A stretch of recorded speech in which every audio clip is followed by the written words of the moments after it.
Hi, so divas. So welcome once again to Divas Fates. So in today's section, we are going to be learning how to draft this beautiful coupled corset.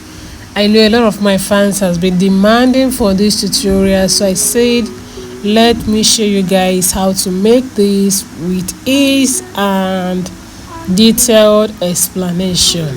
So please, if this is your first time, please don't forget to subscribe, comment and like this video. Thank you. So the first thing to do is to draw your starting line. The starting line is also known as the shoulder line. Okay, so from there I'm going to divide my pattern paper into two. You know the reason why? Because I want to be drafting my front and my back pattern together all in one. Okay, and to achieve that, the only thing I have to do is to make sure to find the midpoint of this pattern. So the place closer to me is going to be serving as my center front, so this other side is going to serve as my center back. Okay, so now let's dive into it.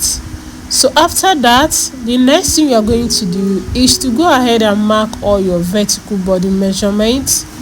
I have my chest line, my bust point, the under bust and my half length.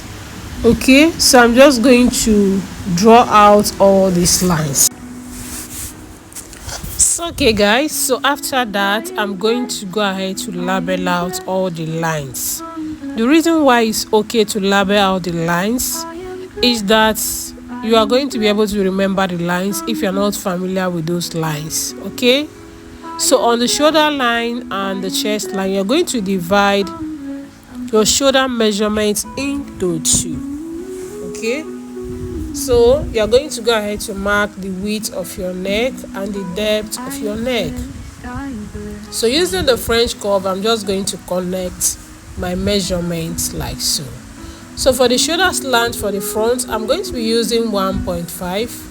After that, I will come to the bust point and the full length, and I'm going to mark my bust span divided into two, which is called the nipple to nipple measurement divided into what? 2. So having gotten that, the next thing I'm going to do now is that I was just trying to find a good marker. Sorry guys. So I'm going to mark my under bust contouring, and I use 0.5 because I'm not that very busty.